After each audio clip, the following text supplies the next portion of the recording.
Hi, my name is Katya Alexander, and welcome to Pocket Change Films, the podcast where I teach you how to make your first project with your pocket change. And then we're going to go into making more and more projects until you have a full portfolio.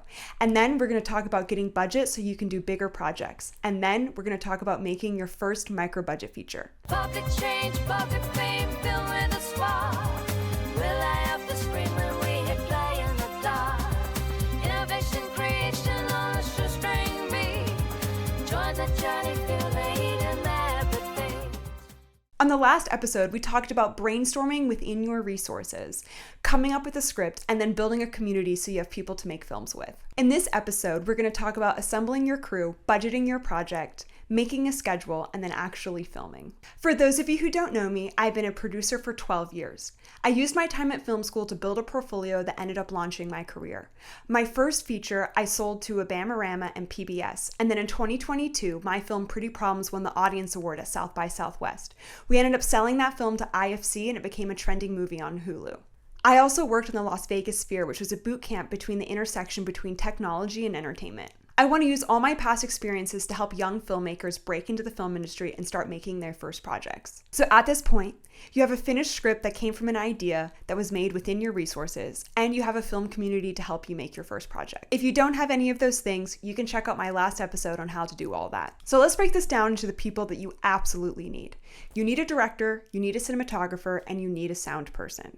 It'd also be great if you had a producer because it can be really hard to direct and produce at the same time. You can become spread way too thin. The next group of people that it would be really helpful if you can find would be a gaffer, who's the person who does the lighting, a production designer who helps you with the props and the actual interior design, and just a helping hand. We usually call them production assistants, but because that's sort of a low title and these are friends helping out, I would come up with a title that that person feels most comfortable with.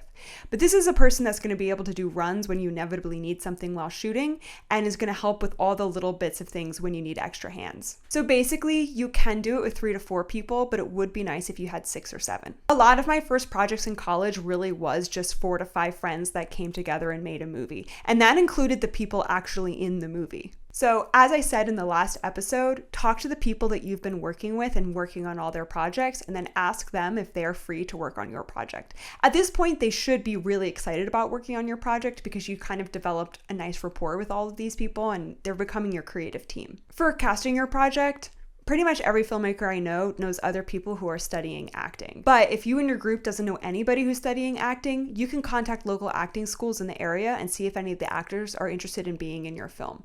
It helps them out because it helps them develop their acting reel, and it helps you out because you have real actors to be in your movie. Big thing though, that can go without saying, but I'm gonna say it anyway, don't work with anybody who's in a union. It's way too complicated for your first project. Just work with people who are just starting out just like you. So now you have your crew and you have your script, it's time to actually start planning. The first thing you should do is sit down with your cinematographer and, if you have it, your production designer and talk about the look of your movie. Look for other reference shots from other movies or photographers or paintings even, anything that inspires you that gets sort of the tone of your movie across. I always make something called a production Bible when I'm early on in a project.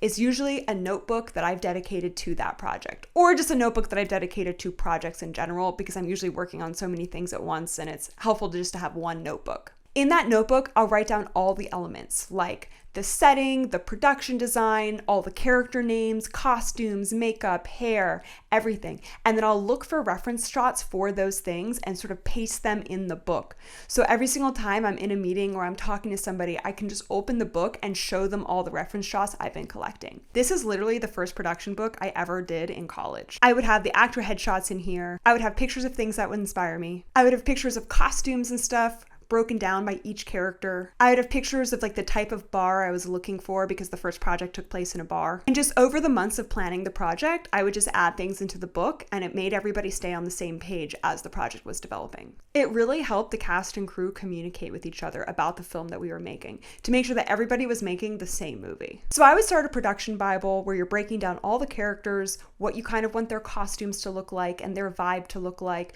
breakdown of the settings so that the production designer or yourself knows the types of props and everything that you should be locating. One big thing I would say, plan your production design around the things that you already own. Don't go out and waste money on production design stuff. just sort of figure it out. Or you can go to Goodwill and places where things could be cheap if you need to buy something. As you're developing the production Bible and you're starting to develop the look and how everything's going to feel, meet with your cinematographer and plan your shot list. A shot list is pretty much exactly what it sounds like. It's just a list of the shots that you're going to get throughout your film. Usually when you're making the shot list, you do it in editing order. So the order of the shots that they're going to appear in the actual movie.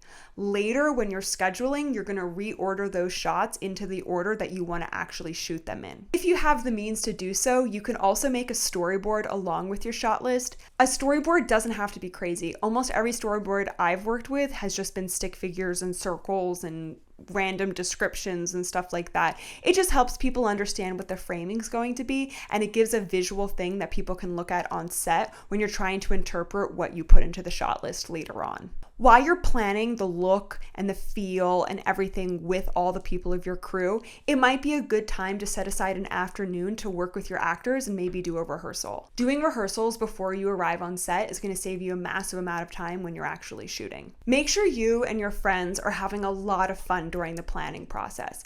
To me, it's one of the funnest processes of the actual movie because there's very little stress. You will have some level of time constraint because obviously the shooting date is coming up, but you're not working on an actual schedule. So now you get to actually just brainstorm and Google and look up all these different resources and get inspired by all the films that inspired you to make this one. Sometimes I may even make a list of movies that inspired me to make this film for my crew to watch so that we're all on the same page. You don't have to do that because it is a pretty big time commitment to watch a bunch of movies, but even if you pick just one and then you host a movie night at your house, that might be a really fun way to do it. While you're getting everything ready, talk to your crew and your cast about picking a date for the film. Obviously pick a date that works for everybody, that gives you enough time to do all the planning and everything, but you don't want to wait too long because then an idea can become stale. When you're picking a date, always pick a weekend. I'm going to get to why later on, but that's very important. You only want to ever film on the weekends. Your shot list and your storyboard is going to help you figure out what equipment you're going to need to make your movie. But also, while you're making the shot list and storyboard, make sure that you're making it within the means of the stuff that you already have. An example, I highly suggest don't do any handheld shots. Even the most seasoned professionals can have a really hard time with that, and you don't want to lower the production value of your film because you have such shaky shots throughout the movie.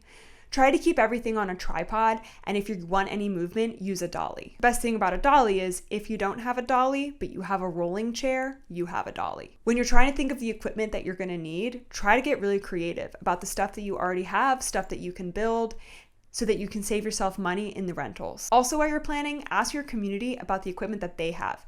They might have cameras or camera supports.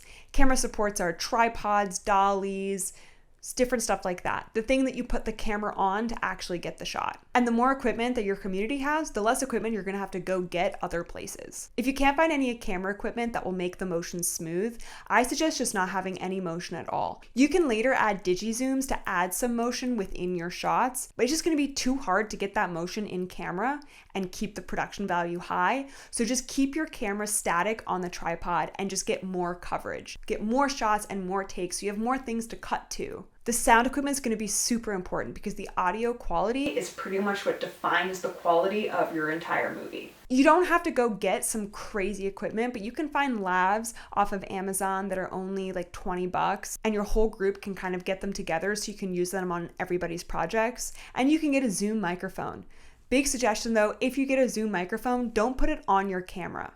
Put it on a pole so that you can hang it over the actors' heads and get actual good audio quality. For the camera, you don't have to have the best quality camera to get by.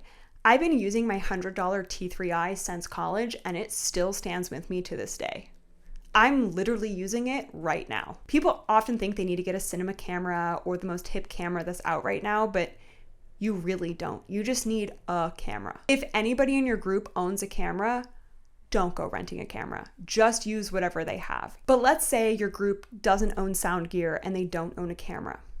Now you're gonna have to go find one. The website that I use the most is ShareGrid, and it's where people can rent out their personal equipment to other people. I actually rent out my gear on ShareGrid, and I love doing it. On ShareGrid, you can find a pretty simple camera for about $35 to $65 a day. And you can find a simple sound kit for about the same amount of money.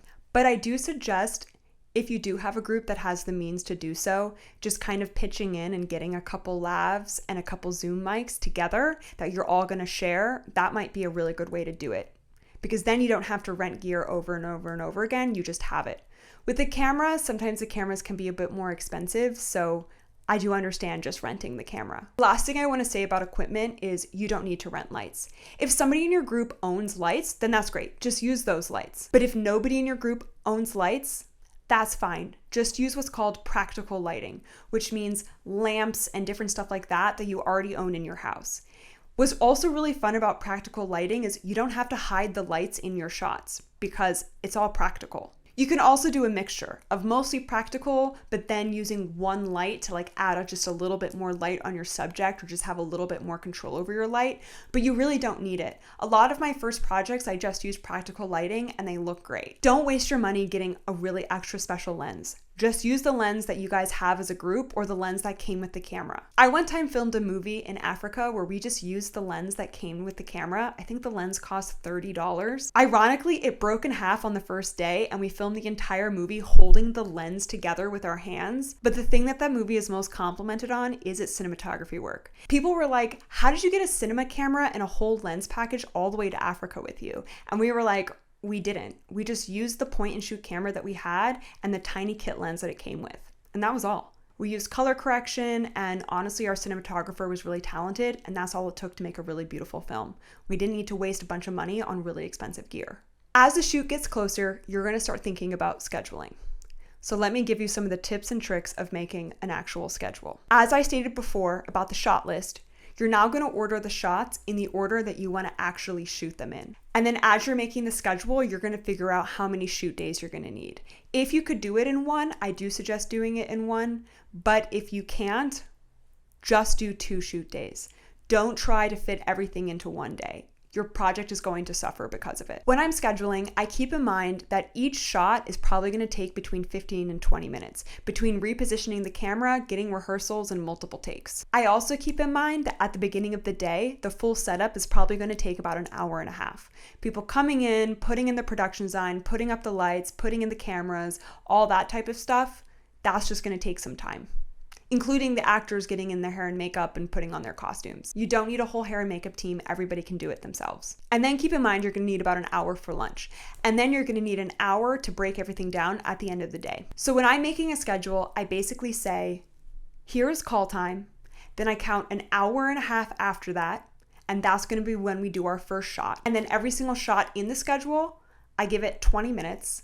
And then every single time we're gonna change locations or change a setup where we're going to have to readjust any of the lights, I put a 30-minute breakdown in there. Then at the 6-hour mark, I put an hour for lunch. And then at the end of the day, I make sure that we are ending an hour before wrap time so that we have time to pack everything up. A shoot day should never go over 12 hours. So when you're scheduling all of that, it has to stay within 12 hours. If it goes over that, then you need another day of shooting. And if you don't have another day of shooting, you need to start cutting some shots and simplifying everything. If your short is 7 to 11 minutes long, it should not take you more than 2 days to film that. Here's a major pro tip. Whenever I'm scheduling a shoot, I schedule everything into 10-hour days.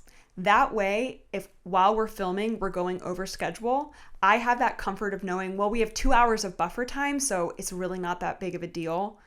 And if we're completely on schedule all day, then we get to wrap 2 hours early and it's pretty much a win-win for everybody. I'm the type of person, I'll never go into overtime, even when I'm paying people, because I think a 12-hour workday is more than enough. But especially if people are volunteering for you and it's you and your friends, you should definitely never go over a 12-hour day. The way that you pick your call time and your wrap time is based on the sun. If your entire shoot takes place during the day, you're going to want your wrap time to be before sunset. And then you count 12 hours before that, that's your call time. If your whole thing is at night, same thing, but the opposite. Your wrap time is going to be at sunrise. So then you count 12 hours before that. I really suggest if you're filming something all at night, you film that during the winter because night times are longer and daytimes are shorter. And if you're filming something that's all during the day, you film it closer to the summer because daytime is longer, night times are shorter. That's if you have an extreme amount of control over when you're going to be filming this. Sometimes you're like, I just want to film it in the next 2 weeks and that's all I care about. then just do that. It doesn't really matter. So your shooting schedule is going to define the amount of days you're going to need to do your shoot. You're either going to need 1 day, 2 days, or 2.5 days. Do not go over 2.5 days. And this is why you film on the weekends. When you're renting gear, a weekend counts as 1 day. So if you pick up the gear on Friday, and then you film Friday night and Saturday and all day Sunday, and then you drop off that gear on Monday, all of that counts as a 1 day rental. Now let's go over making a budget. You can just use any Excel document that you have to make your budget. You don't need any fancy program, or you don't need to learn how to do this on a large scale, because you're only going to be accounting for a couple of costs. The first cost would be any equipment that you're going to have to rent, and that's going to be anywhere between $35 and $110, depending on how expensive the gear that you're going to get and how much gear you're going to have to get. Like I said before, you're only really looking to rent a camera and sound gear. Everything else, just use the stuff you already have access to and get creative with that stuff. But the whole point in the beginning was that you came up with an idea within your resources. That includes props and costumes, all the stuff that you already own. Same thing with costumes with actors. Talk to actors about the clothing they already have in their wardrobe so that you don't have to go and buy more clothing for them. Sometimes you can reimburse people for gas on their cars, but again, you don't have to, because you're really just a bunch of friends making movies together, and you kind of already paid it forward by working on all of their sets. So you can do that as an act of kindness, but you don't have to if that's going to be out of your means. The most important thing that you do have to budget for is food. You have to feed your crew. A fed crew is a happy crew, and a happy crew is a good movie. Trust me. That's the other reason to keep your crew and your cast very small. The less people that are there, the less people you have to feed, and the less expensive it's going to be. You could do something like order a bunch of pizza, or you could go to Chipotle and do a big order for everybody. But you can also, to save money, make something at home, like making a big thing of pasta, or if you're just a really good cook, making something in bulk and then feeding it to everybody. I did that a lot on my early sets, and sometimes it was a hit, sometimes it was a miss, because sometimes I just didn't make enough food. But when I did make enough food, it was a really big hit and everybody was fed and happy. I would say that the food for lunch is going to land you between $20 and $100 a day.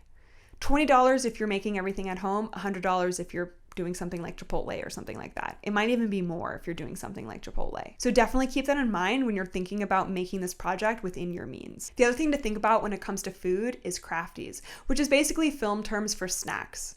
Now, if you're filming inside and is contained, you don't need to get water bottles. Your crew could just bring their own water bottles and fill them up throughout the day. But you are going to need to get snacks. And that's going to run you between $20 and $100 a day. This is why if you can shoot your movie in 1 day, you should shoot it in 1 day, because then it's going to be less money for food and all that type of stuff. But if you need 2 days, definitely take the 2 days, because like I said before, your project's definitely going to suffer if you don't give yourself enough time. And if you're running into overtime, you're going to have to get everybody dinner, so you didn't even save yourself money anyway. Between the food and the rentals and everything I just listed, your budget can be anywhere between $40 and $410. So definitely plan within your means. Don't go crazy with rentals, don't go crazy with food. It's really nice to have all of that stuff because it can make your day feel easier, but do things within what you can actually afford, because that's the whole point of this. You're making things with your pocket change. What's also really important to keep in mind when you're working with friends is you want your project to be good, but you also want this to be fun. You are friends getting together, making your project. And that is what it ends up being for the rest of your career. You're just friends getting together, making projects, no matter what the budget, no matter what the pressures that are on you. And if you can keep that feeling alive, your career is going to be long and people are going to love working with you. Because ultimately, that's why everybody got into it. It's because they just love making movies and they love making friends and they love this whole process. So keep that in mind while you're making this. Nothing is that important and nothing is that serious. At the end of the day, you and your friends are dressing up in costumes and playing pretend and telling stories. It's supposed to be fun and childlike and wondrous, and that is how it should feel. There are times when you can get a little bit stressed on set because things aren't going right or you're falling behind schedule, but just take a deep breath and be like, wait, this is supposed to be fun. And then make any creative decision you have to keep the project being fun. So much of the time when people are judging my work later on, the projects where we had the most fun making it, people are like, wow, this is amazing and clean and polished. And the projects that I watched where everybody was miserable and it was really, really hard, we ran into a lot of problems, it comes across on screen. So follow the schedule that you made, but also remain flexible and excited and creative. On the next episode of Pocket Change Films, we're going to talk about how to make your set run smoothly. My name is Katya Alexander, and this is Pocket Change Films. Thank you so much for watching.